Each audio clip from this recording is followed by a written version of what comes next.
Chers amis, shalom ouvracha. Alors ici, nous avons aussi une question qui est anonyme cette fois-ci. Et qui nous dit, voilà, bonjour Rav. Je me suis aperçu que mon mari est un menteur. Que puis-je faire? Alors, c'est vrai que c'est quand même un très très grand problème dans un couple. Parce que le rôle d'un couple, c'est de créer une confiance entre les deux. Et comment on fait pour créer une confiance? Eh bien, tout simplement, il faut donner de la confiance. Quand je ne fais pas confiance à mon enfant, alors il y a une perte de confiance des deux côtés. Mon mari, mon fils, mon enfant n'a plus confiance en moi et je n'ai plus confiance à lui. Quand je ne donne pas confiance à mon mari, quand je ne donne pas confiance à ma femme, alors c'est nous-mêmes qui créons le fossé du manque de confiance. Et à ce moment-là qu'il y a un manque de confiance, je dois toujours justifier mon comportement. Et donc, je vais toujours être tenté toujours à inventer, ou alors même pas mentir, mais transformer la vérité. Dire les choses qu'ils n'ont pas, je ne dois pas toujours raconter. Maintenant, quand on parle de mensonge, il faut savoir, il y a des fois de ne pas dire, il y a des fois, je ne t'ai pas dit où j'étais obligé de dire que je t'ai pas raconté que j'étais sorti ou je suis parti là-bas et là-bas et là-bas. D'accord? Je ne vais pas raconter, c'est peut-être encore que j'ai menti, hein, que je n'ai pas voulu raconter. Maintenant, pourquoi? Parce que des fois, il y a un manque de confiance. Mais ce manque de confiance, des fois, on le reçoit des deux côtés. Il y a des fois des couples que moi je rencontre plusieurs fois, où que tout simplement, comment il y a eu un manque de confiance, c'est que c'est trop exagéré. Si on vient, et tous les 5 minutes, sans exagération, sans exagérer, tous les 5 minutes, on appelle, où il est mon mari? Qu'est-ce que tu fais? Qu'est-ce que tu fais pas? Qu'est-ce que tu fais? Où tu es? Où tu montes? Où tu vas? Ou alors c'est l'inverse, le mari qui appelle sa femme tous les 5 minutes.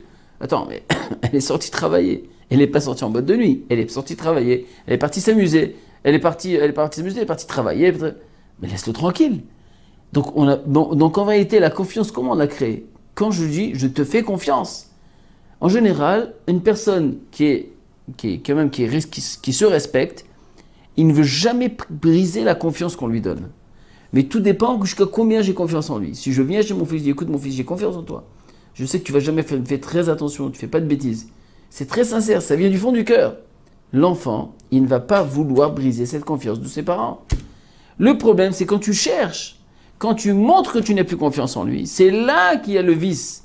Parce qu'il se dit, mes parents n'ont pas confiance en moi. Alors ça sert à quoi que je me bats contre les choses mauvaises, contre toutes les influences, puisqu'on n'a plus confiance en moi? Alors je me laisse aller, puisque quand j'ai plus grand, on n'a plus confiance en moi. Et des fois même, il faut apprendre aussi à fermer les yeux, même pour des choses.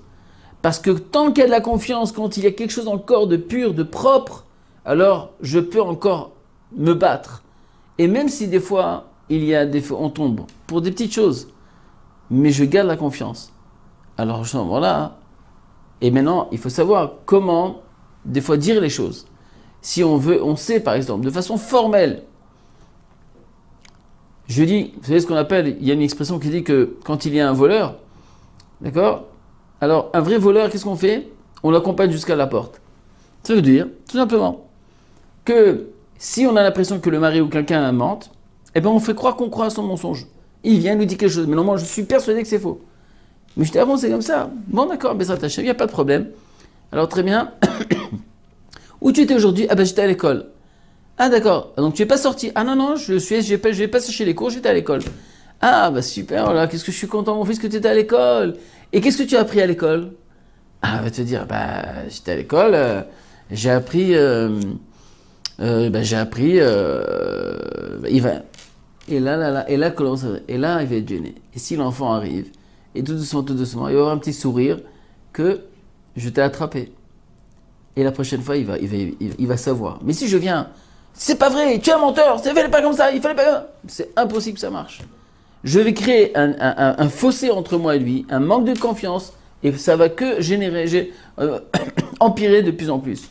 Donc le principe de l'histoire, c'est qu'il y a quelqu'un qui ment, où on sent que le mari, il y a un mensonge qui se crée, d'accord? Alors déjà, c'est de pas lui montrer, trop lui montrer que tu ne le crois plus et que tu ne lui fais plus confiance. D'un autre côté, c'est encore une fois, c'est de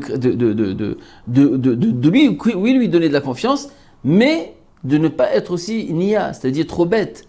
ça veut dire que d'exiger des fois pas un règlement de compte, mais de savoir où on en est. Qu'est-ce que tu fais? Comment ça s'est passé? De dire raconte-moi comment ça s'est passé, comment était le chiour, comment était le truc, comment tu étais à l'école, comment tu étais au travail, comment tu étais ceci et tout ça. Et quand tu viens et que tu exiges des choses, la personne, elle sait qu'on va lui demander, donc elle ne peut pas trop tricher. J'espère qu'avec ces petits conseils, d'accord, ça vous donnera la possibilité de régler tous ces problèmes de mensonges et de retrouver la confiance chez vous à la maison. À la prochaine fois.